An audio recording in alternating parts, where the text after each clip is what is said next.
Buenas noches, doctor Tasaico. Sí, buenas noches. ¿Qué tal, doctor? Buenas noches. Ya podría compartir su pantalla. Ok.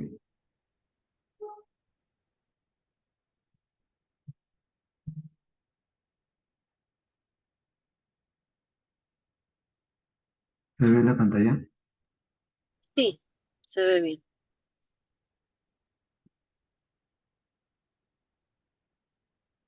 Bien, doctor, siendo las 8:04, podríamos empezar la clase de urología. Ujú. Pues, por favor, apaguen sus micrófonos, solo cuando tengan que hacer preguntas los activan. Gracias. Ante todo, buenas noches, muchachos. Vamos a empezar el día de hoy con la clase de hiperplasia benigna de próstata. Una de las patologías que con mayor frecuencia vamos a ver en la rotación de urología.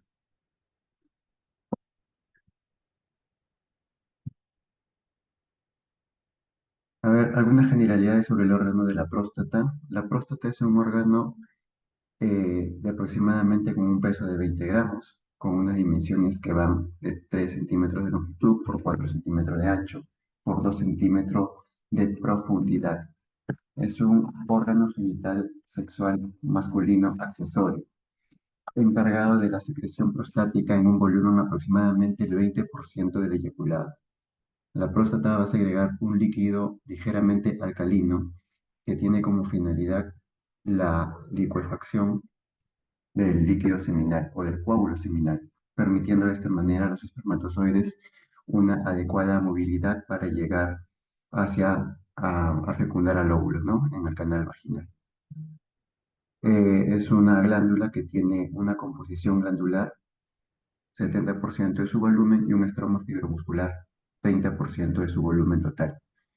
Es una glándula que se encuentra ubicada debajo de la vejiga, rodeando la uretra prostática y por encima del diafragma urogenital. Se encuentra por delante del recto, a través del cual es fácilmente palpable a través de un tacto rectal, y por debajo de la sínfisis del pubis, ¿no? Como pueden ver acá en estos gráficos, la localización anatómica de la glándula prostática. Acá tenemos una vista posterior de la vejiga, tenemos la uretra prostática debajo de la vejiga, vemos acá las vesículas seminales, el conducto deferente. El conducto deferente junto con las vesículas seminales van a conformar el conducto eyaculador, que va a recorrer por la glándula prostática. Y acá tenemos la clasificación de McNeil, que lo vamos a ver en la siguiente diapositiva.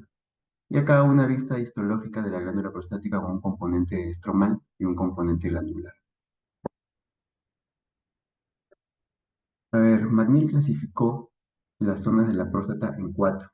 La zona de transición, una zona central, una zona periférica y un estroma fibromuscular anterior.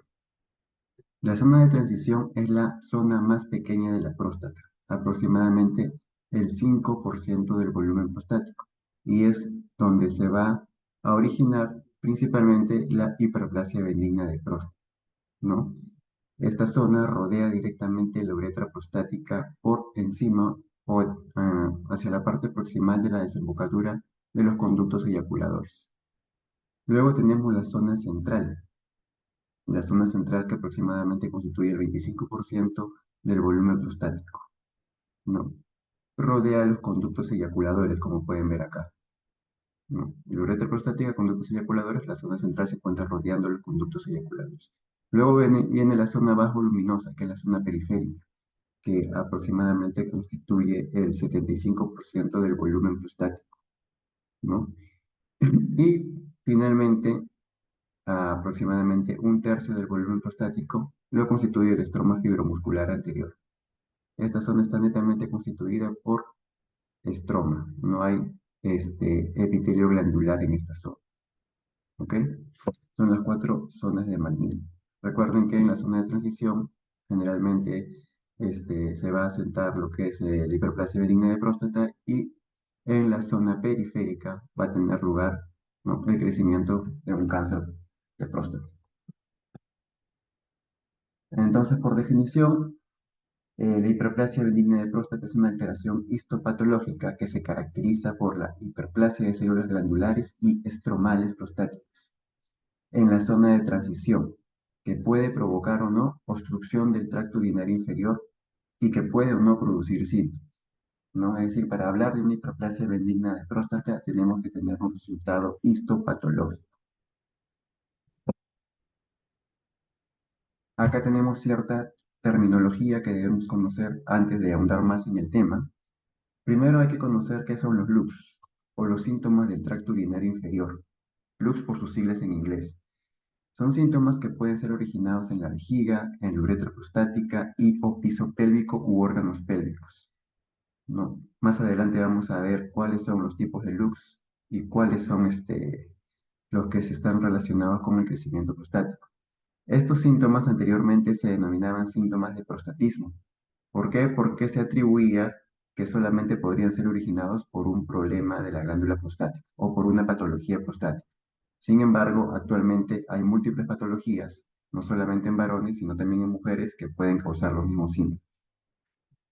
La otra terminología es la obstrucción a la salida vesical, o bladder auric obstruction, término genérico para la obstrucción durante la micción, y se caracteriza por un aumento de la presión del detrusor y una reducción del flujo de la orina.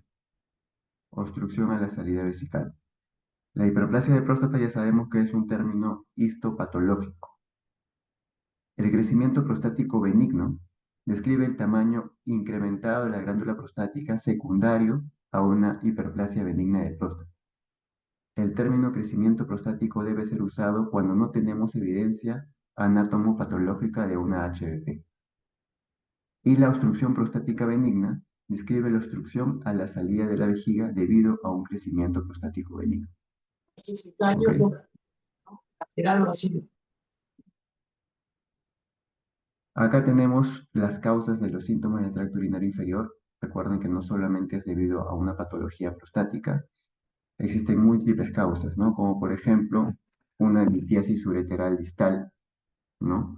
Un tumor vesical puede causar lux también, estrechez uretral, como se puede ver en esta imagen cistoscópica, cuerpo extraño en la vía urinaria inferior, infecciones urinarias, ¿no? Vejigas neurogénicas, síndrome de dolor pélvico crónico, vejigas hiperactivas o detrusor hipoactivo, poliuria nocturna, ¿no? Y detrusor hiperactivo.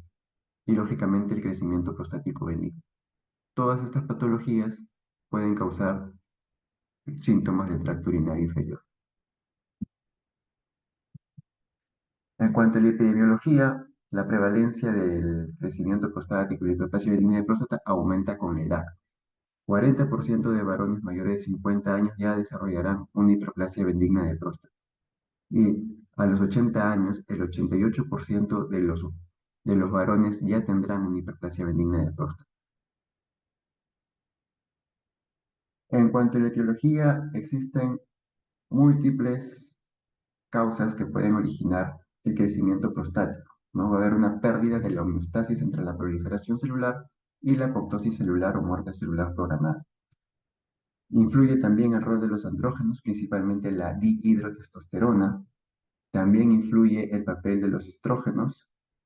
También va a haber factores de crecimiento y los procesos inflamatorios crónicos en la glándula prostática.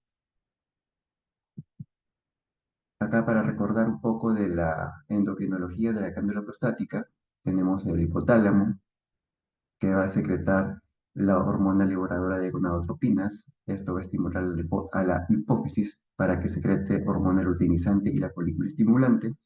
La luteinizante va a estimular a las células de Leydig dentro del testículo para la formación de testosterona. Y la testosterona va a tener influencia en el crecimiento prostático. También la hipófisis va a secretar la adrenocorticotropina, que va a estimular a la glándula suprarrenal para la formación de otro andrógeno que es la androstenediona, que tiene nula o muy poca influencia sobre el crecimiento prostático, ¿no? Y los estrógenos también tienen influencia sobre la próstata por una conversión periférica a través de la enzima aromatasa, que se encuentra generalmente en tejidos grasos, ¿no? En los lípidos, en células lipídicas. Y acá a nivel celular, ¿qué es lo que sucede?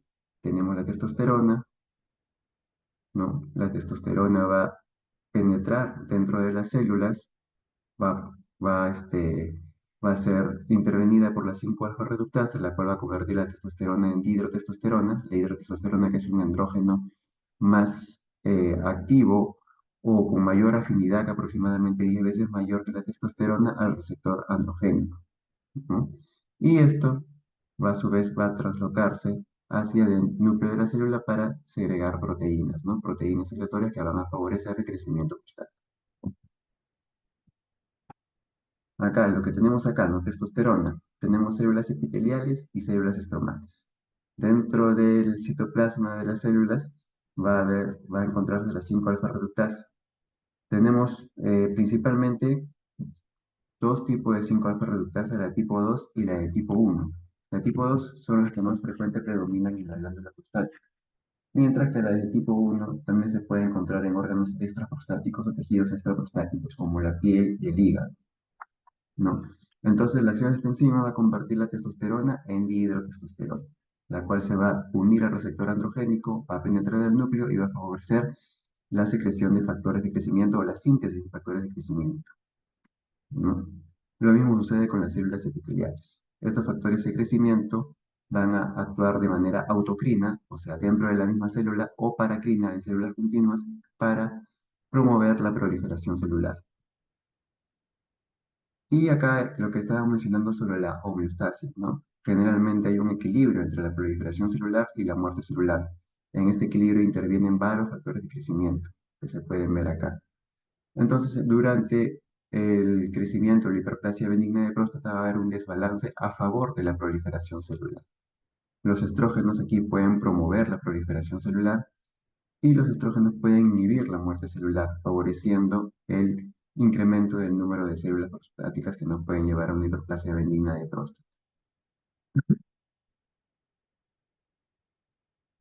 Dentro de la etiología también existe el factor inflamatorio, ¿no? Una inflamación crónica dentro de la glándula prostática va a favorecer la secreción de citoquinas como la interleuquina 6 y 8, que al final van a favorecer el crecimiento celular, ¿no? O la proliferación celular dentro de la glándula prostática.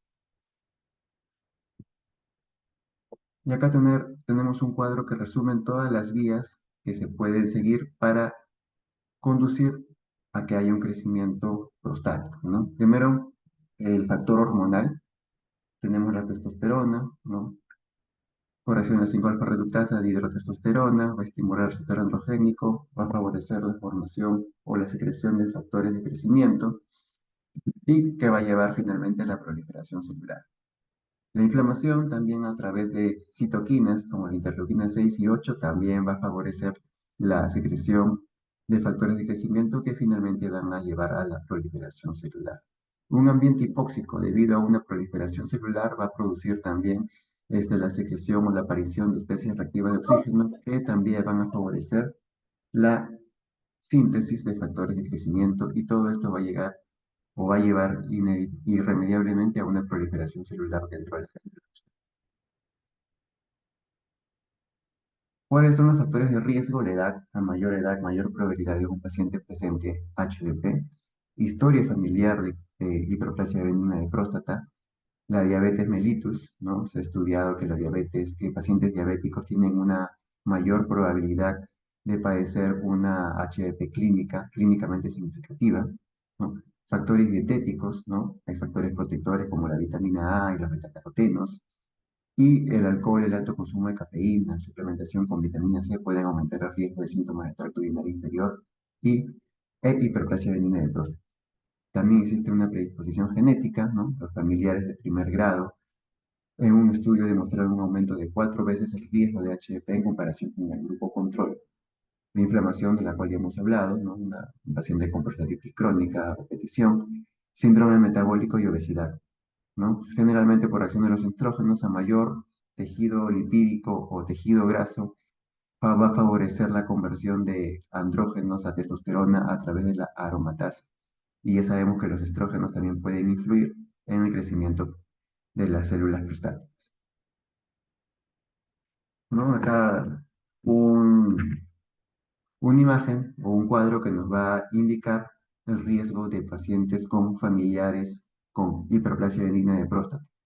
Por ejemplo, si todos los familiares varones en primer grado, un paciente tiene todos los familiares varones en primer grado con HDP, tiene un riesgo relativo de 4.5 de que pueda padecer una hiperplasia benigna de próstata. Si el padre del paciente ha presentado HDP, el paciente puede tener 3.5 veces el riesgo de padecer también una HDP. Y si son los hermanos, el riesgo de 6.1 veces el riesgo relativo de 6.1, ¿no? En cuanto a la fisiopatología, tenemos un componente estático que es netamente consecuencia del crecimiento prostático, ¿no? Esto va a causar una compresión periuretral y causando una obstrucción a la salida vesical. Y el componente dinámico que incluye la tensión del músculo liso prostático. Va a haber una disminución de la elasticidad y colágeno en la uretra prostática en hombres con HDP. Esto va a favorecer los síntomas de obstrucción de la salida de la vejiga y el aumento de la resistencia al flujo. Y esto también explica por qué el tamaño de la próstata por sí solo no siempre es un predictor confiable de la enfermedad. Aquí tenemos en estas imágenes que ven acá, tenemos varios patrones de crecimiento prostático. En esta imagen de tipo A, ven acá cómo hay un abultamiento dentro de la vejiga a nivel del trígono vesical, ¿no? Ese es un crecimiento del lóbulo medio, ¿no? Solamente ha habido un crecimiento del lóbulo medio y ya de por sí esto ya puede estar originando síntomas en el paciente. En la imagen del cuadro B, en la imagen B tenemos crecimiento de ambos lóbulos prostáticos con un poco mayor en el lóbulo izquierdo. Acá también tenemos crecimiento de ambos lóbulos más el lóbulo medio y acá solamente tenemos un crecimiento de uno de los lóbulos en una zona específica de los lóbulos que puede favorecer la obstrucción. Recuerden que el volumen prostático no se correlaciona directamente con la severidad de los síntomas. Puede haber próstatas muy pequeñas que son totalmente obstructivas, ¿no? Que una próstata más grande que no cause una sintomatología tan florida en el paciente, ¿no? Solo la presencia de un lóbulo medio sin crecimiento de los demás lóbulos ya de por sí puede causar una obstrucción bastante importante en un paciente. Acá tenemos una imagen histopatológica de una hiperplasia benigna de próstata, ¿no? Acá más imágenes acerca del crecimiento prostático, ¿no? Como pueden ver acá, en esta próstata solamente hay un lóbulo medio, netamente obstructivo. Cuando un paciente tiene un lóbulo medio, un crecimiento del lóbulo medio, estos pacientes generalmente no son o no van bien con el tratamiento médico y eventualmente van a requerir un tratamiento quirúrgico. ¿Ya? Y es necesario que haya un gran volumen prostático, si hay un lóbulo medio, para causar una obstrucción. A medida que haya el crecimiento prostático y causa obstrucción a la salida de la orina, la primera respuesta de para vencer esa obstrucción va a ser aumentar la contracción del detrusor, ¿no? El detrusor va a aumentar su contractilidad para poder vencer la salida o la salida de la obstrucción ocasionada por el crecimiento prostático. Entonces van a venir los síntomas irritativos, ¿no? Como son la aumento de la frecuencia, la nocturia, ¿no? La urgencia miccional. A medida que avanza el cuadro obstructivo, ¿no? Va a haber también engrosamiento de la pared del detrusor, ¿no? Para vencer esa resistencia, tiene que haber mayor masa muscular para que pueda haber mayor contracción y va a favorecer la formación de trabeculaciones, como pueden ver en esta imagen, una vejiga totalmente trabeculada. Estos cambios histopatológicos, debido a una obstrucción, ¿no? También se relaciona con el depósito de colágeno entre las fibras musculares. Y al final va a haber una disfunción vesical. Y ese detrusor ya va a disminuir su contractilidad y pueden favorecer o ya se hacen evidentes los síntomas de vaciado, los síntomas obstructivos. ¿Ok? Que más adelante vamos a ver cuáles son.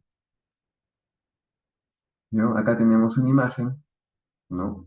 Donde hay una obstrucción en un crecimiento prostático voluminoso, contraveculaciones en la vejiga. Este paciente seguramente no ha recibido ningún tipo de tratamiento. Probablemente la vejiga ya no tenga una buena contracción y ya hay daño renal, no hay hidronefrosis bilateral. Cuando hay daño renal y hidronefrosis bilateral, eso es una indicación de tratamiento quirúrgico. Entonces, ¿qué es lo que sucede? Va a haber un crecimiento prostático, va a favorecer o va a impedir la salida de la orina de manera adecuada. Esto va a causar una respuesta del detrusor, ¿no? Esta respuesta va a depender de la edad del paciente, va a depender si tiene enfermedades neurogénicas de base, ¿no? Y si tiene alguna otra patología intrínseca del detrusor. Y esto va a favorecer la aparición de los síntomas del tracto urinario inferior. En cuanto a la evaluación diagnóstica, es importante la historia clínica, ¿no? Indagar en el paciente acerca de la aparición de los síntomas, desde cuándo está presentando los síntomas el paciente, verificar si ha recibido tratamiento previo, ¿no? Verificar si el paciente o cuáles son los síntomas predominantes en el paciente, ¿no? Indagar también acerca de los antecedentes, ¿no? Si tienen algún antecedente importante que puede favorecer los grupos, ¿no? Por ejemplo, la presencia de una litiasis uretral, una liposis vesical, ¿no? Si el paciente ya tiene un diagnóstico de una vejiga neurogénica, si el paciente tiene antecedente, historia de estrechez uretral, ¿no? O son patologías a considerar si estamos viendo un paciente con luz. Y también importante la edad del paciente. Si viene un señor de 60, 70 años con síntomas de tracto urinario inferior, lo primero que yo voy a pensar va a ser en un crecimiento prostático benigno. Pero si viene un paciente joven de 20, 30 años o a 35 años, lo más probable no voy a pensar en un HDP, sino podría pensar en otro tipo de patologías como una prostatitis. Si tiene el paciente antecedente de un golpe o una caída a horcajadas en el área genital, pues podría pensar en una estrechez uretral. ¿Ok? Son varios factores a considerar en la historia clínica, solamente con la anamnesis. De ahí viene IPSS, que es un score de síntomas prostáticos que más adelante lo vamos a detallar. Luego la exploración física, importante el tacto rectal, exámenes de laboratorio como el examen de orina, el PSA, y si es necesario la medición de la función renal a través de exámenes de laboratorio, urea y creatinina o con una ecografía renal, ¿no? Exámenes imagenológicos con ecografía, como medición del residuo postmiccional, ecografía vesicoprostática, un examen de flujo urinario que es la flujometría, cistoscopía y urodinamia solamente en algunos casos. Acá estaba lo que estaba diciendo acerca de los síntomas de tracto urinario inferior. Tenemos de tres tipos: los síntomas irritativos o de llenado, que son la polaquiuria, que es el aumento de la frecuencia miccional, la nocturia, ¿no? Que es la necesidad de despertarse luego de haber conciliado el sueño solamente para ir a miccionar al baño, la urgencia, ¿no? El deseo imperioso de orinar, y la incontinencia urinaria. Y los síntomas obstructivos o de vaciado, el chorro miccional débil o intermitente, cuando el paciente puja para orinar, micción en regadera. Excitación es cuando el paciente se dispone, va al baño, se dispone a miccionar, pero demora en salir el primer chorro, ¿no? Está ahí parado buen tiempo antes de que salga el primer chorro de orina. Y el goteo terminal. Y los síntomas postmiccionales, sensación de vaciado incompleto y el goteo postmiccional. Acá tenemos el IPSS, ¿no? El IPSS va a indagar acerca de los síntomas del tracto urinario inferior, tanto obstructivos como irritativos. Consta de 7 preguntas que van a indagar acerca de los loops y la última pregunta va a indagar acerca de la calidad de vida. ¿Qué tanto afecta en su vida diaria la sintomatología que presenta el paciente? Como pueden ver acá, cada una de ellas tiene una numeración del 0 al 5 y la última tiene una numeración hasta el número 6, ¿no? Por ejemplo, acá en la pregunta número 1 va a indagar acerca del vaciado incompleto, ¿no? Si hay sensación de vaciado incompleto, entonces acá está indagando sobre un síntoma o un lux obstructivo. Acá, en la segunda pregunta, va a indagar acerca de la frecuencia, un síntoma o un lux irritativo o de almacenamiento. Intermitencia, un lux de vaciamiento. Urgencia, irritativo o de almacenamiento. Chorro débil, también de vaciamiento. Y pujo de vaciamiento. Y la noturia es un lux irritativo o de almacenamiento. ¿Ok? Sumamos todos los puntajes. Si nos da un score del 1 a 7, son síntomas leves, de 8 a 19 moderados y de 20 a 35 severos. Nos sirve para evaluar al paciente de manera inicial y para ver si hay una respuesta al tratamiento que le estamos indicando. ¿Ok? En cuanto al examen físico, importante el tacto rectal, ¿no? El tacto rectal nos va a permitir medir de manera indirecta la glándula prostática.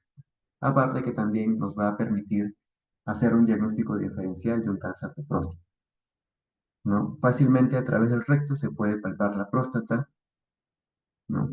La consistencia de la próstata, lo primero que van a palpar es la consistencia. La consistencia generalmente es como si se palparan la punta de su nariz. Se denomina consistencia fibroelástica o fibromuscular.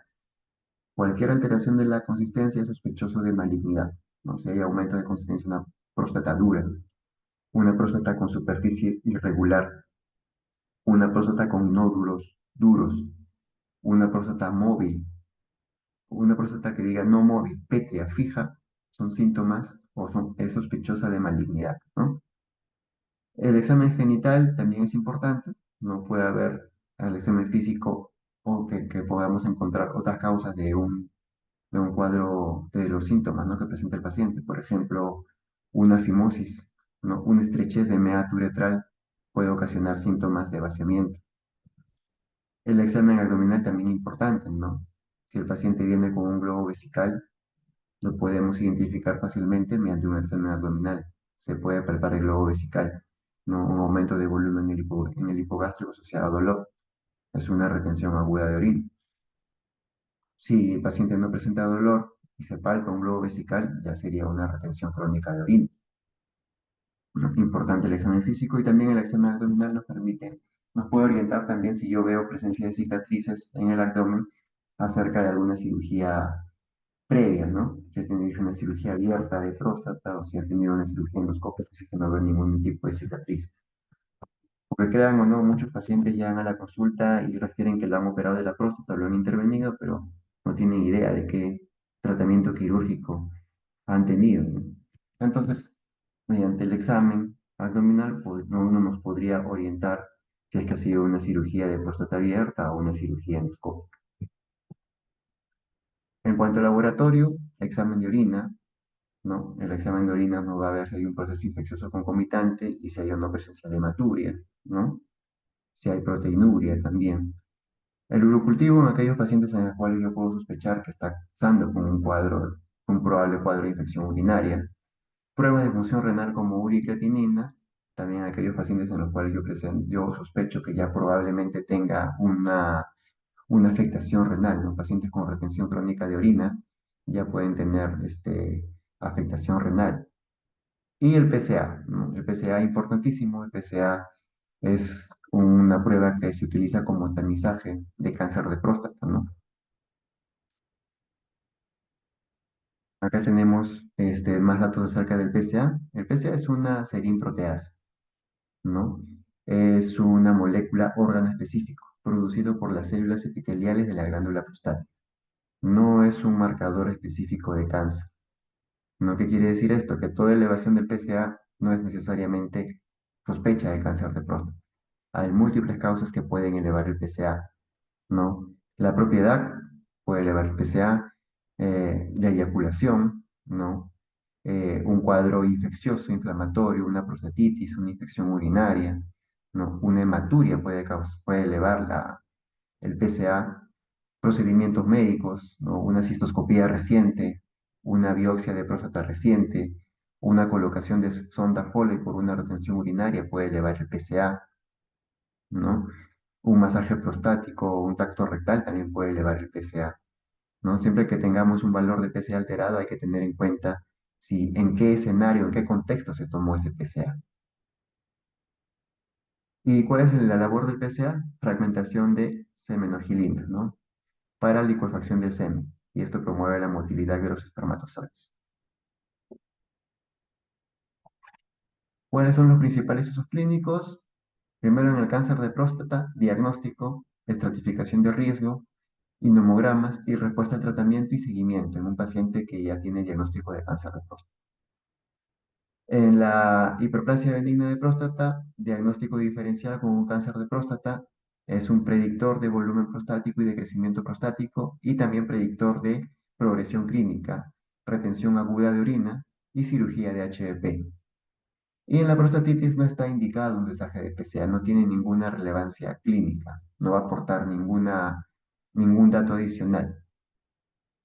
¿Y cuándo se hace el screening? Ya que seguramente lo van a ver con mayor detalle en su clase de cáncer de próstata, generalmente a personas mayores a partir de los 50 años. Para la guía europea, la guía americana recomienda a partir de los 45 años, ¿no? El tamizaje se inicia 5 años antes en aquellos pacientes con factores de riesgo, ¿no? Si tiene antecedentes familiares de cáncer de próstata, si tiene ascendencia africana, ¿no? Los afroamericanos, o si tiene mutaciones del BRCA2.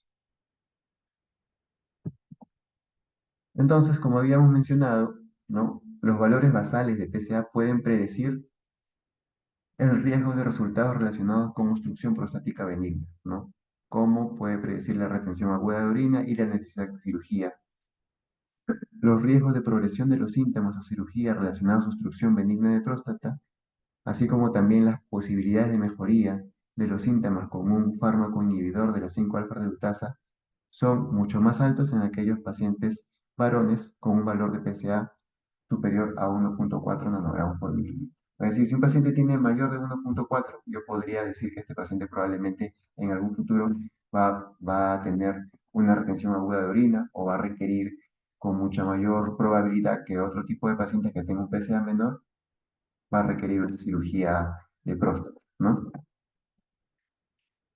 La ecografía, también otro estudio importante, nos va a permitir saber evaluar el volumen prostático y de esta manera determinar qué tipo de tratamiento le puedo dar al paciente. Y no solamente tenemos que tener en cuenta el volumen prostático, sino también verificar si hay retención urinaria, ¿no? Se hace una medición vesical del volumen intravesical de orina, del volumen premiccional, luego del volumen postmiccional para saber si hay una retención urinaria. Igual ecografía renal, también para ver si hay afectación renal, si hay hidronefrosis, probablemente pues quiere decir que ese cuadro obstructivo prostático ya es de larga edad, ¿no? O que no ha estado, no ha habido una buena respuesta al tratamiento, ¿no? Si veo yo hidronefrosis bilateral, que es lo que generalmente se ve cuando hay un cuadro obstructivo distal debido a un crecimiento prostático, ya sería indicativo de tratamiento quirúrgico. Ahora, ¿qué pasaría si yo encuentro hidronefrosis solamente en un solo riñón? Entonces podría descartarse otras causas de dilatación de ese riñón, ¿no? Como una litiasis, tendría que ser sometido el paciente a otro tipo de estudio, como una tomografía, ¿no? Otro examen que también nosotros tomamos en cuenta al momento de evaluación del paciente es la uroflujometría, ¿no? Es un estudio para medir la fuerza del chorro urinario, ¿no? En mililitros por segundo, ¿no? Generalmente la curva de una flujometría es como la que está acá, como si fuera una campana. Solamente es un examen muy sencillo, solamente el paciente tiene que orinar sobre un aparato que es el flujómetro, que va a estar conectado a un transductor que finalmente nos va a dar las imágenes en la computadora. La primera imagen es una flujometría normal. Hay que tener ciertos valores como es el flujo máximo. El flujo máximo tiene que ser mayor de 15 mililitros por segundo. Aquí en esta imagen tenemos pues un pico muy alto, ¿no? Del flujo, ¿no? Eso se puede evidenciar en aquellos pacientes con una vejiga hiperactiva, ¿no? En la cual hay contracciones del trusor muy fuertes que el chorro de la orina salga pues bastante rápido y ocasiona este pico de flujo elevado. Este es un flujo prolongado y flujo intermitente. Son patrones obstructivos en los cuales yo puedo sospechar en una obstrucción infravesical, ¿ya? Y esta última que ven acá, esta curva con una meseta larga, es una flujometría característica de un paciente con estrechez uretral, ¿ya? Entonces, la flujometría, un estudio sencillo que nos puede aportar información acerca de el chorro, ¿no? La fuerza del chorro urinario. Ahora, ese chorro urinario alterado puede ser debido a un factor obstructivo o que el detrusor no se contrae de manera adecuada, ¿no? Es decir, a una hipocontractilidad del detrusor.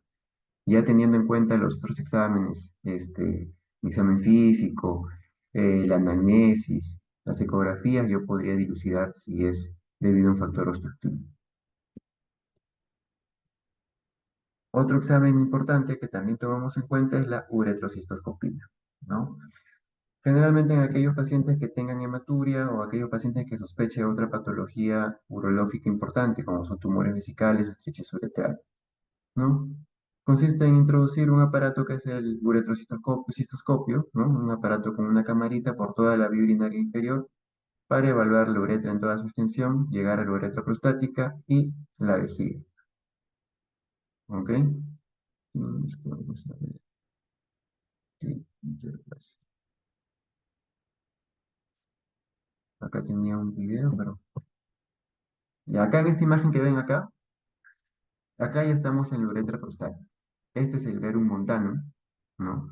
En esta zona van a desembocar los conductos eyaculadores y estos son los lóbulos prostáticos, ¿no? Tenemos el lóbulo prostático derecho e izquierdo, derecho e izquierdo. Y se ve acá pues que es una próstata totalmente obstructiva, no veo luz, todo está pegado, los dos lóbulos están besando y no están ocasionando una salida adecuada de la orina, ¿no? Es una próstata obstructiva, ¿no?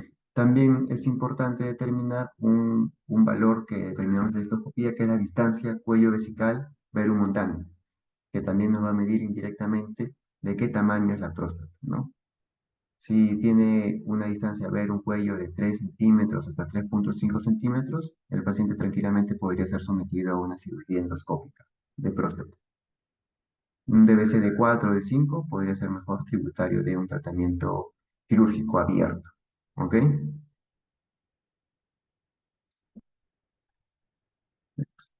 Acá está. Verum montano, lóbulos prostáticos. Estoy penetrando hasta la vejiga. Todo esto es la uretra prostática, totalmente obstructiva. Llegué a la vejiga, voy a evaluar las paredes vesicales, ¿no? Y ver los meatos, ¿no? Y en las citoscopías lo que vamos a ver en las imágenes que inicialmente le había presentado, ¿no? Si esa pared vesical está trabeculada o no, si tiene trabeculaciones severas, si tiene pseudodivertículos, ¿no? Y si yo sospecho una tumoración vesical, lo tendría que ver en una cistoscopía. En cuanto al tratamiento, tenemos varias opciones de tratamiento. En primer lugar, la espera vigilante en aquellos pacientes con lux no complicados, leves o moderados, que no tienen problemas con sus síntomas. Es decir, que sus síntomas no afectan su calidad de vida, ¿no? 79% clínicamente estables en un periodo de 5 años. Y se le aconseja al paciente pues modificaciones conductuales y dietéticas, ¿no? Como si son disminución de la ingesta de líquidos en momentos determinados. Por ejemplo, si el paciente solamente tiene nocturia, sin ninguna otra sintomatología, yo le puedo decir al paciente, entonces, señor, evite tomar agua 2 a 3 horas antes de acostarse. Bajo consumo de alcohol y cafeína. El alcohol y la cafeína son irritantes de la mucosa vesical y puede favorecer o incrementar los síntomas irritativos, ¿no? Técnicas de doble vaciamiento para mejorar el vaciamiento vesical, ¿no? El ordeño uretral para evitar el goteo posmisional, el goteo terminal. Técnica de distracción a aquellos pacientes con predominantemente síntomas irritativos que tienen un componente de vejiga hiperactiva, puedo indicarle técnica de distracción. Entrenamiento vesical, es decir, que el paciente trate de aumentar los intervalos entre micción y micción de manera paulatina. Revisar la medicación y cambiar el tiempo de administración o sustituirlos por otros con menos efectos urinarios. Por ejemplo, aquellos pacientes que toman diuréticos, ¿no? Y en cuanto al tratamiento medicamentoso, tenemos varios tipos de familias de fármacos importantes. En primer lugar, tenemos los agonistas del receptor alfa-1 adrenérgicos, los alfa-1 bloqueadores, ¿no? Van a inhibir el efecto de la norepinefrina en las células del músculo liso prostático, reduciendo el tono prostático y la obstrucción infravesical. Acá tenemos una imagen de la distribución de los receptores alfa-1 adrenérgicos, ¿no? En el músculo liso prostático, en el cuello vesical, en el trígono vesical y la uretra prostática, ¿no? Estos fármacos van a mejorar los síntomas irritativos y obstructivos. No interfieren en el volumen prostático ni en el valor del PSA. El efecto, vamos a verlo a partir de la primera o la segunda semana, con mayor efectividad para próstatas menores de 40 cc. Y los efectos adversos a tener en cuenta son astenia, mareos, hipotensión ortostática y eyaculación anormal, ¿no? O sea, eyaculación retrógrada o aneyaculación. Esto es muy frecuente. Muchos pacientes vienen, doctor, sí, todo va bien, orino normal, he mejorado bastante, pero ya no eyaculo, eyaculo muy poco. Eso es debido a un efecto adverso del fármaco que le estamos dando, ¿no? ¿Cuáles son esos fármacos? A la cabeza la más conocida, creo que ya la han escuchado: tansulosina, terazocina, doxazocina, alfusocina, silodoxina, ¿no? Y se indica en varones con flux moderados a severos, ¿no? El segundo grupo de fármacos van a tener como objetivo la enzima de la cual estábamos hablando en diapositivas anteriores, que es la 5-alfa-reductasa, ¿no? Van a inhibir la 5-alfa-reductasa y con eso van a evitar la conversión de testosterona en dihidrotestosterona, que es un andrógeno con mayor afinidad al receptor androgénico que la testosterona. Van a inducir la apoptosis de las células epiteliales prostáticas, resultando en una disminución del volumen en un 18 al 25% y del PSA en un 50% en 6 a 12 meses. A diferencia de los alfa-1 adrenérgicos, bloqueadores adrenérgicos alfa-1, pues estos sí van a influir en el tamaño prostático y en el PSA. Y por eso es importante tener un PSA basal, ¿no? Para saber con qué valor de PSA está iniciando el paciente el tratamiento con este tipo de fármacos. Ya que si yo le hago un control a un paciente que ya tiene antecedentes o tiene más de 6 meses estar tomando este tipo de fármaco, ya sea dutasterida, finasterida, y el PSA me sale, tengo un valor de 1 o 2, ese PSA no es real. El PSA real tendría que multiplicarlo por 2. O sea, si ese paciente tiene 1, su PSA real es 2. Si tiene 2, su PSA real es 4. ¿Ok? Por eso es necesario un PSA basal antes de iniciar el tratamiento, porque podría enmascarar una elevación de PSA que podría ser sospechosa de un cáncer de próstata. Y el efecto es bastante tardío, ¿no? De 6 a 12 meses, ¿no? Reduce el riesgo de retención urinaria y necesidad de cirugía. Los efectos clínicos se observan después de un tratamiento de al menos 6 meses. Efectos adversos: lo principal, disminución de la libido, disfunción eréctil y desórdenes eyaculatorios, ¿no? Se indica en pacientes con síntomas moderados a severos y con volumen de próstata mayor de 40 cc. Hasta lo que ven acá son las recomendaciones de la guía europea, ¿ya? Todo lo que está acá escrito está con evidencia. Mm, Después, el tercer grupo de fármacos son los antagonistas de los receptores muscarínicos, generalmente en aquellos pacientes con predominantes o que aparte de los síntomas obstructivos también tienen síntomas irritativos, ¿no? Como son la urgencia miccional, la ametupia, el aumento de la frecuencia miccional, ¿no? Como dice acá, usar antagonistas receptores muscarínicos en varones con síntomas moderados o severos que principalmente tienen síntomas de almacenamiento. Y hay que evitar usar ese tipo de fármacos en pacientes con un volumen PROS miccional mayor de 150. ¿Por qué? Porque puede precipitar una retención urinaria. Lo que hacen los receptores, los antagonistas de los receptores muscarínicos van a actuar sobre los receptores muscarínicos que están en el músculo detrusor, que son los M2 y M3. La activación de estos receptores va a producir la contracción del detrusor. Si yo voy a antagonizar esos receptores, voy a producir la inhibición de la contracción del detrusor. En aquellos pacientes con retención urinaria importante, y yo le estoy dando un fármaco que va a inhibir la contracción del detrusor, pues voy a favorecer una retención urinaria. Por eso está proscrito en aquellos pacientes con volúmenes de residuo postmisional mayor de 150. Los efectos adversos a tener en cuenta son boca seca, estreñimiento, nasofaringitis, mareos, dificultad miccional y desorientación, sobre todo en aquellos pacientes que son adultos mayores, ¿no? Hay que avisar a la familia que el paciente puede lucir desorientado y que no lo dejen solo, ¿no? Que puede ser un probable efecto adverso de la oxybutinina, timecina, ¿no? De un antagonista de los muscarínicos. Y también está proscrito en aquellos pacientes que tienen glaucoma de ángulo cerrado, ¿ok? Los beta 3 agonistas también en aquellos pacientes que tienen principalmente síntomas de almacenamiento. No existen otro tipo de receptores en el músculo detrusor que son los beta 3, cuya acción va a inhibir la contracción del detrusor, ¿no? Los efectos adversos principales son hipertensión arterial, cefalea, nasofaringitis, ¿no? Mira, a ver, ¿no? ¿No? Estos son fármacos, tanto los antagonistas de receptores muscarínicos como los beta 3 agonistas, son fármacos que se emplean mucho en el tratamiento de la vejiga hiperactiva. No sé si han tenido un seminario de vejiga hiperactiva, seguramente han hablado con mayor detalle de este tipo de fármacos, ¿no? Que es la segunda escala de tratamiento de la vejiga hiperactiva. Después el otro grupo de fármacos son inhibidores de la 5-fosfodiesterasa, ¿no? Reducen el tono del músculo liso del detrusor de la próstata y del uréter. Reduce el score del IPSS, los looks y mejora la disfunción eréctil, pero no el Qmax, ¿no? Este fármaco se emplea mucho en aquellos pacientes que vienen con un cuadro de looks y también tienen disfunción eréctil, ¿no? Efectos adversos, reflujo gastroesofágico, flushing, cefalea, dispepsia, congestión nasal, ¿no? Para el tratamiento de HDP o obstrucción o crecimiento prostático más disfunción eréctil se usa una dosis de tadalafilo de 5 miligramos cada 24 horas, ¿no? Con eso va a mejorar tanto los looks como va a mejorar su desempeño sexual. Fitoterapia, bueno, son preparados de fitoesteroles de origen vegetal con efecto antiinflamatorio y antiandrogénico, ¿no? Generalmente son derivados de Serenova repens, ¿no? Tienen una buena tolerabilidad porque tienen casi mínimos nulos efectos adversos, así que son ampliamente tolerados por los pacientes, ¿no?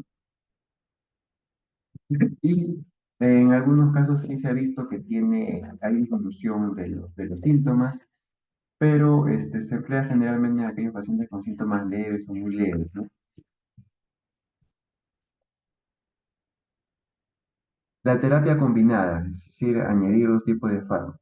Alfa-bloqueadores más inhibidores de la 5-alfa reductasa, ¿no? Se puede combinar este tipo de fármacos en aquellos pacientes con una próstata mayor de 40 cc que no responden al tratamiento con monoterapia. Alfa-bloqueadores más antagonistas del receptor muscarínico en aquellos pacientes que tienen, aparte de síntomas obstructivos, síntomas de almacenamiento que no mejoran solamente con los alfa-bloqueadores, se le puede añadir un antimuscarínico. Lo mismo con el mirabegrón, ¿no? Pacientes que no responden o tienen efectos adversos, unos ranks muy, muy poco tolerables al antimuscarínico, se le puede dar mirabegrón. O si está contraindicado el antimuscarínico, por ejemplo, aquellos con glaucoma de ángulo cerrado, le puedo dar mirabegrón. Esa es la marca comercial muy conocida, Protacid Plus, Tansurosina más dutasterida,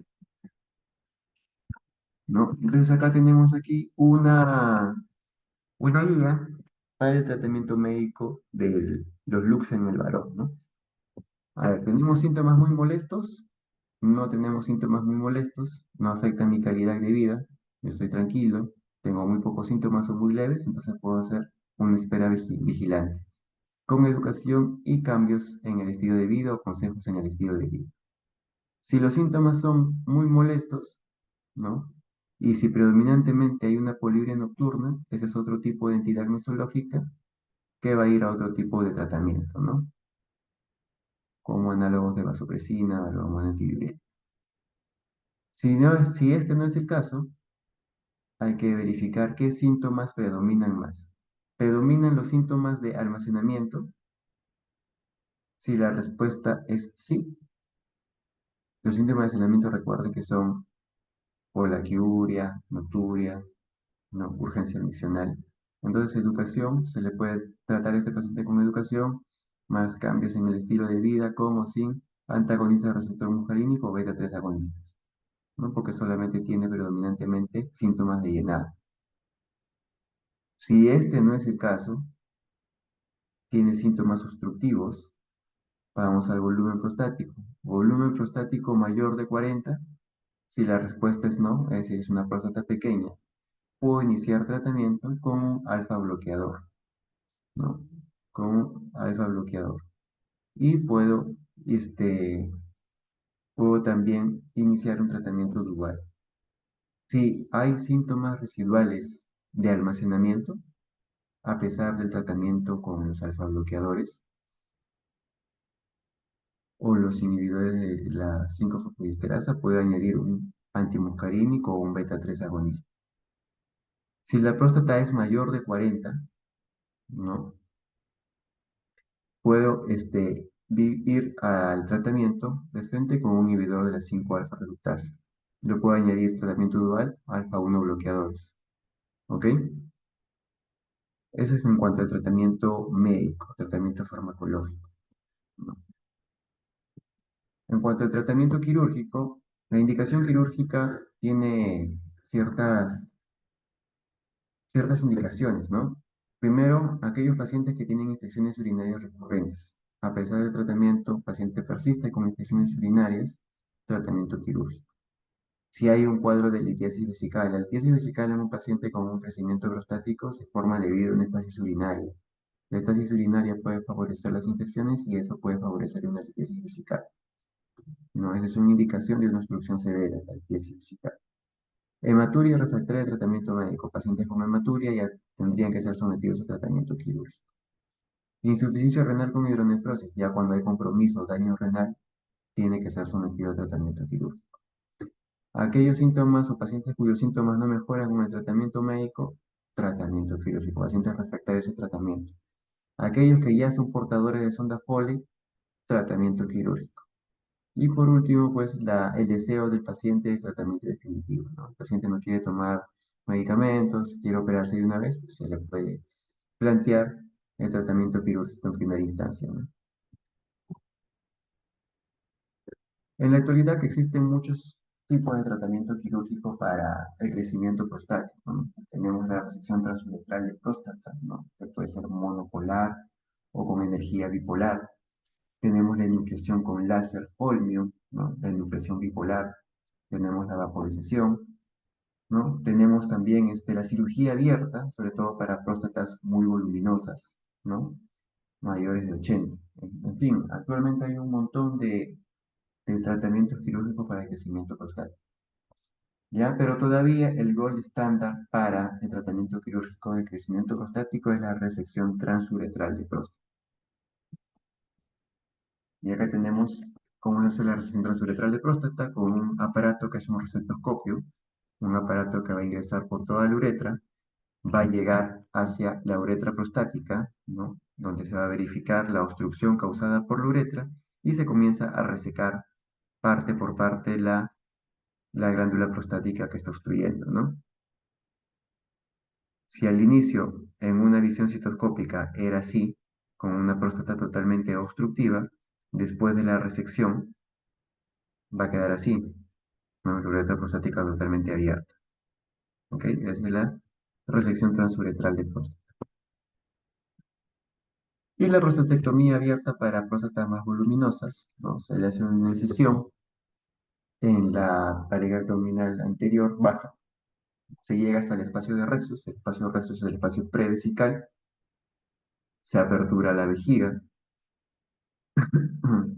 Una vez aperturada la vejiga, me voy a identificar el cuello vesical, ¿no? Acá está el cuello vesical, acá inicia la uretra prostática, aquí veo los meatos ureterales, hago una incisión alrededor del cuello vesical, posteriormente, a través de incisión, voy separando la cápsula prostática del resto de la glándula prostática, ¿no? Y hago una enucleación digital de la glándula prostática. Y con esto saco la glándula prostática obstructiva, el adenoma prostático. ¿Ya? Recuerden que en toda cirugía de próstata benigna, lo que se va a extraer, se va a dejar la cápsula de la próstata, y a partir de esa cápsula prostática puede haber recrecimiento de la próstata. Si a un paciente que tiene antecedentes de una cirugía de RTU o una cirugía abierta de próstata ya de hace años y viene con una ecografía de actual de 20 que nos reportan, ¿no? Ecografía, volumen prostático 20 cc, 25 cc, pues ese es porque ha habido un recrecimiento luego de la cirugía y no necesariamente requiere otra vez otro tipo de intervención. Y tampoco quiere decir que lo han operado mal o que no le han sacado toda la próstata, que es lo que el común de la gente piensa, ¿no? Pero doctor, yo tengo una próstata, me he hecho una ecografía control, usted me operó el año pasado, me ha hecho una ecografía control y me dice que tengo próstata, me ha operado mal. No es así, sino que puede haber un recrecimiento prostático. Igual que puede haber un adenoma residual, ¿no? Por ejemplo, en una cirugía de RTU, como pueden ver acá, no se va a sacar todo hasta dejar solamente la cápsula, ¿no? ¿No? Se puede hacer una resección completa si el paciente lo permite, el tiempo lo permite y no hay ninguna complicación, que es lo que se tendría que hacer, pero con que dejes una luz totalmente abierta que pueda favorecer la micción sin ninguna sintomatología, está normal, ¿no? Por ejemplo, acá hay residuos, ¿no? Residuos de adenoma prostático y eso no quiere decir que el paciente no va a miccionar bien, ¿no? Ahora si deja pues una gran masa residual, ahí sí es otra cosa, ¿no? Entonces puede haber un adenoma residual o un tejido prostático residual después de una cirugía, lo cual no significa que lo hemos operado mal o que no va a mejorar sus síntomas obstructivos o sus looks.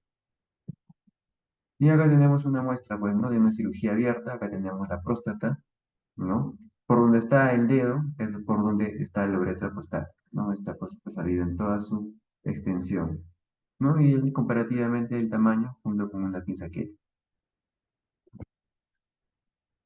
Bueno, eso sería todo con respecto al tema de hiperplasia benigna de próstata.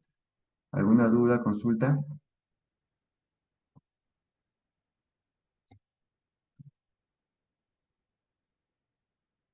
¿Alguna pregunta, muchachos?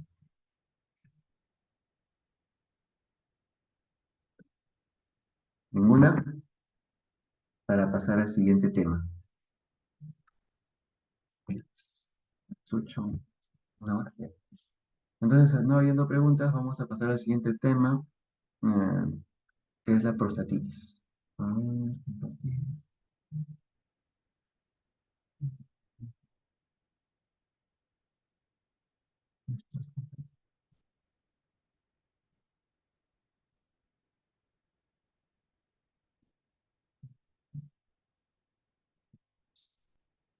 ¿Ven mi pantalla?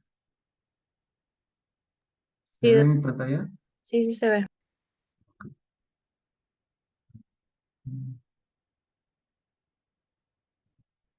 Prostatitis. Otro tema importante que con mucha frecuencia vemos en la consulta son las prostatitis, ¿no? La inflamación de la glándula prostática. ¿Qué es la prostatitis? Es la inflamación de la glándula prostática que se presenta como varios síndromes con diferentes características clínicas. Acá vemos una próstata normal y una inflamación de la glándula prostática. En primer lugar, la clasificación. ¿Cómo se clasifica la prostatitis? Tenemos en primer lugar una prostatitis aguda, una prostatitis crónica. La prostatitis aguda es bacteriana. Prostatitis aguda bacteriana es la de tipo 1. La de tipo 2 es la prostatitis crónica bacteriana. La de tipo 3 son prostatitis crónicas no bacterianas o síndrome de dolor pélvico crónico. Dentro de la prostatitis tipo 3 tenemos dos tipos, la subtipo A y la subtipo B. La subtipo A es la inflamatoria, la subtipo B es la no inflamatoria. Y la de tipo 4 tenemos la prostatitis inflamatoria sintomática, que generalmente lo vemos debido a un estudio anatomopatológico, ¿no? En cuanto a la etiología, como ya había mencionado, es un diagnóstico muy común que vemos en la práctica clínica, pero menos del 10% de los casos tienen una infección bacteriana comprobada. ¿Cuáles son las bacterias que tienen relación con la prostatitis? Generalmente las enterobacterias. E. coli a la cabeza. Son los patógenos predominantes en la prostatitis bacteriana aguda. En prostatitis bacteriana crónica, el espectro puede ser más amplio y puede incluir microorganismos atípicos. En aquellos pacientes con una inmunodeficiencia o están infectados por VIH, la prostatitis puede ser causada por Mycobacterium tuberculosis, cándidas y otros patógenos aún más raros. Hay que considerar la presencia de Neisseria gonorral y Chlamydia trachomatis en aquellos pacientes menores de 35 años con síntomas del tracto urinario inferior. ¿Cuáles son los factores de riesgo para una prostatitis aguda bacteriana? ¿No? Primero, la hiperplasia benigna de próstata, ¿no? La hiperplasia benigna de próstata no tratada puede favorecer una retención urinaria, infecciones urinarias a repetición, ¿no? Las bacterias en esa orina infectada pueden migrar vía ascendente por los conductos eyaculadores, ¿no? Y llegar hasta la glándula prostática a causar una prostatitis aguda. Infecciones genitourinarias también, ¿no? Epididimitis, orquitis, uretritis, igual por el mismo mecanismo ascendente, ¿no? Conducta sexual de alto riesgo, aquellos pacientes que tienen coito anal sin protección, ¿no? Puede ocasionarle una prostatitis aguda. Historia de enfermedad de transmisión sexual, ¿no? Pacientes inmunocomprometidos, pacientes con fimosis, ¿no? Pacientes con una manipulación prostática reciente, ¿no? Pacientes posteriores a una cistoscopía, a una biopsia de próstata transrectal, a una cirugía transuretral de próstata, a un cateterismo uretral o en algunos estudios urodinámicos, ¿no? Y pacientes con estrechez uretral. Son factores de riesgo para una prostatitis aguda, ¿ya? Y los patógenos en prostatitis aguda, a la cabeza, es más común el E. coli, ¿no? Otros patógenos Pseudomonas, Enterococcus, Enterobacter, Proteus. Y los poco comunes, pues clamidia, ¿no? Algunas especies de hongos, cándida, ¿no? Mycobacterium tuberculosis, Neisseria gonorral, etc. Fisiopatología no secundaria, una infección ascendente por una uretritis, una cistritis o una epididimitis, pero también puede ser causada por la inoculación directa a través de una biopsia de próstata o una manipulación, ¿no? Hay un reflujo ductal intraprostático, ¿no? Y favorecido por una disfunción miccional, lo había mencionado previamente. Ahora, cómo se diferencia una prostatitis aguda bacteriana y una prostatitis crónica bacteriana según la anamnesis y la sintomatología? En una aguda bacteriana el inicio es súbito, ¿no? Hay síntomas del tracto urinario inferior, los mismos que hemos visto en la clase anterior. Además hay dolor perineal, dolor suprapúbico, eyaculación dolorosa, ¿no? Puede haber una enfermedad febril sistémica, incluso puede llegar el paciente a una sepsis, ¿no? Tacto rectal, si es que le hacen un tacto rectal a este paciente, van a palpar una próstata agrandada e hipersensible. Apenas lo toquen y el paciente va a estar gritando de dolor. Y no se recomienda el masaje prostático porque podríamos diseminar la infección, ¿no? Y ocasionar al paciente una sepsis. En cambio, la prostatitis crónica bacteriana son aquellos pacientes cuyos síntomas persisten por 3 meses o más. Los síntomas son menos floridos o menos graves que en la prostatitis aguda, pero afectan significativamente la calidad de vida. No son aquellos pacientes que vienen, sí, no puedo, todos los días me duele la parte perineal, me duele la zona baja de los testículos, si estoy mucho tiempo sentado, siento dolor, me incomoda, no me siento cómodo, no hay dolor perineal en pene y escroto. historia de infecciones urinarias recidivantes y puede también haber un compromiso sexual, ¿no? Una disfunción sexual, ¿no? Y acá tenemos los síntomas, una prostatitis bacteriana aguda asociada con síntomas severos de prostatitis. Puede haber infección sistémica y una infección de tracto urinario agudo. En la prostatitis crónica puede haber síntomas o no de prostatitis y usualmente hay historia de infecciones de tracto urinario recurrentes, ¿no? Causados por la misma cepa bacteriana. En el síndrome de dolor pélvico crónico, que son las prostatitis crónicas no bacterianas, ¿no? Caracterizada por síntomas de dolor pélvico crónico y síntomas de vaciado, en ausencia de una infección urinaria. Y las prostatitis inflamatorias asintomáticas no hay sintomatología, pues, ¿no? Son hallazgos incidentales durante una evaluación anatomopatológica por otras condiciones, ¿no? Como una biopsia de próstata debido a un PSA elevado. Acá tenemos lo mismo que en el tema de crecimiento prostático, que era el IPSS, tenemos el índice de síntomas de prostatitis crónica. También que es un cuestionario de 9 ítems que nos va a indagar acerca de la sintomatología que presenta el paciente con un cuadro de prostatitis, ¿no? Va a indagar acerca del dolor, va a indagar acerca si hay molestias o ardor al mencionar, en fin. Igual cada una de ellas tiene cierto puntaje para tipificar al paciente con síntomas moderados, leves o severos. En cuanto a los exámenes de laboratorio, el urocultivo es el examen más importante en un paciente con prostatitis bacteriana aguda, ¿no?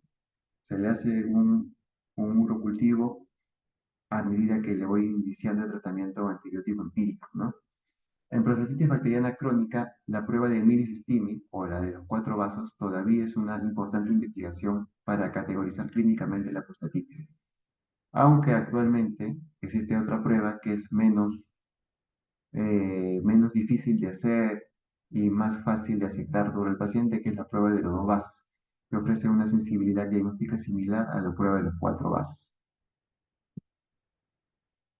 ¿Por qué se llama prueba de los 4 vasos o prueba de Miris-Stimi? Porque son 4 muestras las que vamos a sacar. Primero, las muestras se van a tipificar, tenemos BB1, BB2, EPS y BB3, por sus siglas en inglés, ¿no?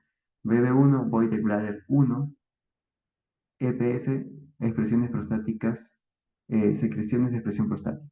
Entonces, la primera muestra, BB1, nos va a dar información acerca de patógenos de la uretra, ¿no? Orina de primer chorro, patógenos uretrales.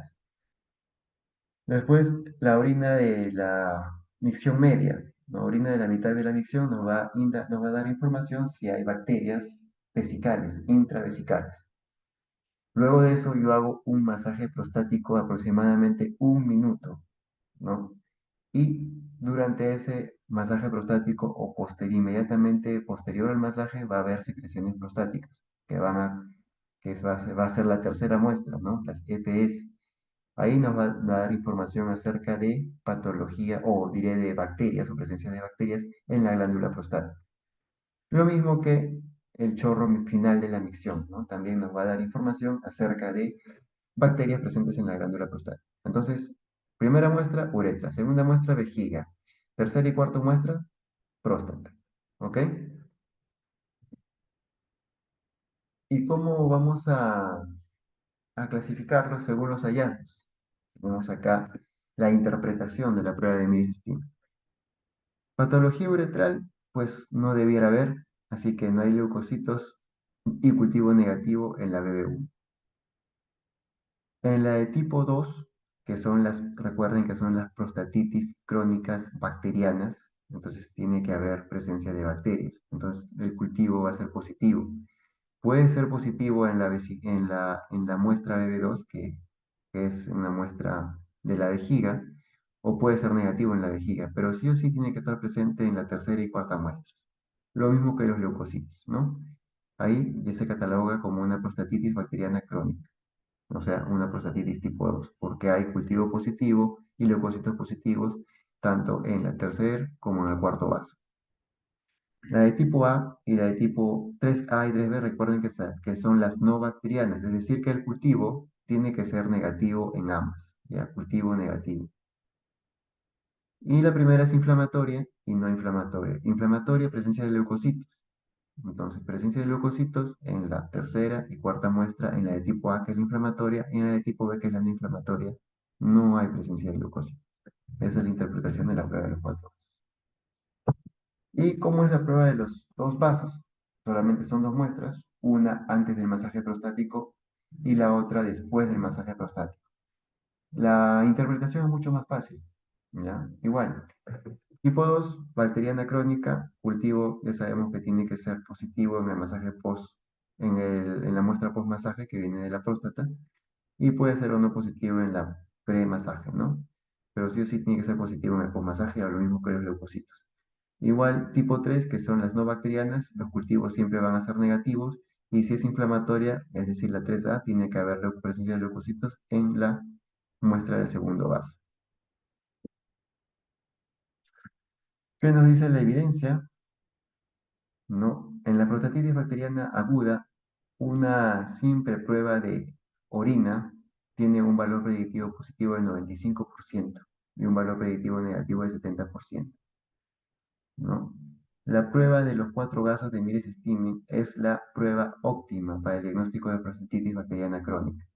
Y la prueba de los dos vasos ha demostrado ofrecer una sensibilidad diagnóstica similar en un estudio comparativo. O sea, se puede emplear lo uno o lo otro. La más fácil de hacer es la prueba de los dos vasos, ¿no? En aquellos pacientes en los cuales sospechen un diagnóstico de clamidia trachomatis, aquellos pacientes con antecedente de parejas sexuales múltiples, promiscuidad sexual y hay infecciones, uretritis por clamidia trachomatis, se le puede hacer estudio genético, ¿no? Ultrasonido transrectal no debe ser utilizado como el diagnóstico clínico de una prostatitis. En una prostatitis no está indicado hacerle un examen ecográfico de la próstata, y mucho menos si le hacemos una ecografía transrectal. Si es aguda, pues va a ocasionar al paciente gran dolor y aparte que puede diseminar la infección y causar en el paciente una sepsis, ¿no? La sensibilidad del cultivo de semen se reporta aproximadamente que es del 50%.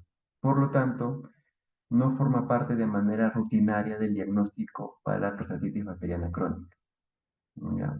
En la práctica clínica, generalmente lo que se pide son los cultivos de semen, ¿no? Debido a la dificultad en hacer la prueba de los de los dos vasos, de los cuatro vasos, ¿no?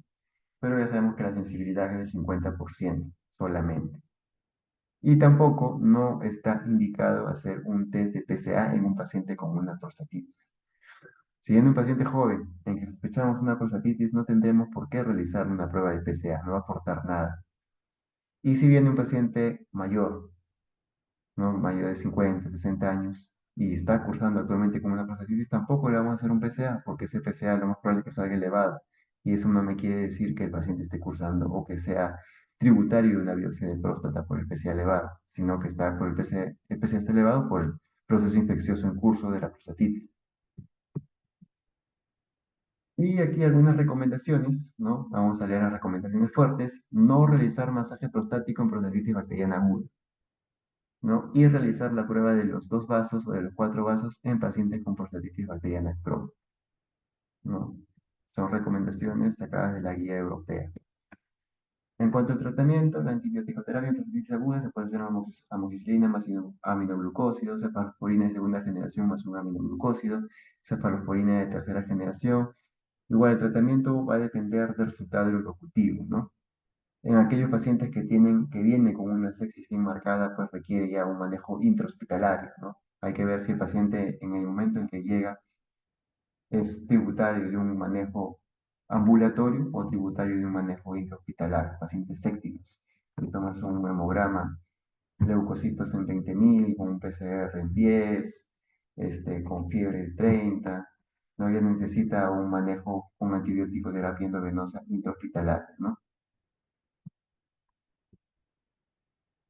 Y acá, a ver, por una prostatitis bacteriana aguda, el tratamiento de la prostatitis bacteriana aguda, ¿no? Va a guiarse, es lo mismo, son las mismas recomendaciones como el tratamiento de una infección del tracto urinario inferior complicada, ¿no? En la prostatitis bacteriana crónica, A la cabeza, prescribir fluoroquinolonas, ciprofloxacina o levofloxacina como primera línea de tratamiento en una prostatitis bacteriana crónica. No se puede prescribir otro tipo de fármacos, otro tipo de antibióticos como los más sólidos o la tetraciclina, si sospechamos de otro tipo de bacterias, ¿no? De bacterias intracelulares. Y metronidazol en pacientes con diagnóstico de trichomonas vaginalis. ¿No? Acá tenemos los diferentes esquemas de tratamiento para una prostatitis bacteriana. Los esquemas de tratamiento antibiótico son largas, ¿no? De 2 a 6 semanas. ¿Ok? Quinolona, disciplina, citromicina, metronidazol. Entonces, para el tratamiento de la prostatitis, pero también, aparte del tratamiento antibiótico, sobre todo en las prostatitis bacterianas crónicas, ¿no? En aquellas prostatitis no bacterianas, los tratamientos también pueden incluir alfa-bloqueadores, ¿no? Inhibidores de la 5-alfa reductasa, tratamiento con analgésicos. En aquellos pacientes ya con un tema de prostatitis de larga data, se puede indicar ya otro tipo de tratamiento como fisioterapia del piso pélvico, ¿no? Evaluar los puntos gatillos, ¿no? Si hay puntos gatillos en la región perineal que esté gatillando el dolor prostático, el dolor perineal, neuromoduladores y muchas veces también hacer una patología crónica, ¿no? El paciente también puede tener cierta afectación va a requerir cierto apoyo psicológico, ¿no? Hay algunos pacientes que puedan afectar psicológicamente ese tipo de patologías en una prostatitis crónica. Entonces también, ¿no? Referir también para apoyo psicológico, ¿no? Eso es todo en cuanto a la prostatitis aguda y crónica. ¿Hasta ahí hay alguna duda, consulta, pregunta, sugerencia, queja?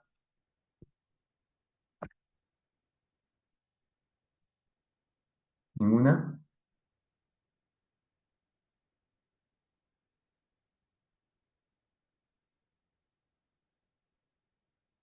Bueno, entonces damos por concluida la sesión. Eh, recuerden que, a ver, ¿qué se tiene que llevar para la casa? Primero en el HDP, el tratamiento no va a depender del volumen prostático, va a depender de la sintomatología del paciente. El volumen prostático no se relaciona directamente con la severidad de los síntomas. Pueden haber próstatas muy pequeñas que causen gran sintomatología, así como próstatas más voluminosas que no causen mayor problema en el paciente, ¿no? No solicitar PSA si el paciente está actualmente con una infección en curso, si está con hematuria en curso, si recientemente le han colocado una sonda Foley por una retención aguda de orina, porque ese PSA va a salir alterado. Si por A o B motivos tienen un PSA en ese contexto, tendrían que solicitar un nuevo PSA en 4 o 6 meses, posterior al proceso infeccioso, no posterior al tratamiento, y verificar si efectivamente persiste elevado ese PSA o de repente ha descendido porque solamente era producto del cuadro infeccioso. Ya, entonces, no habiendo más preguntas, damos por concluida la sesión. Hasta luego, buenas noches. Gracias, doctor. Gracias, doctor.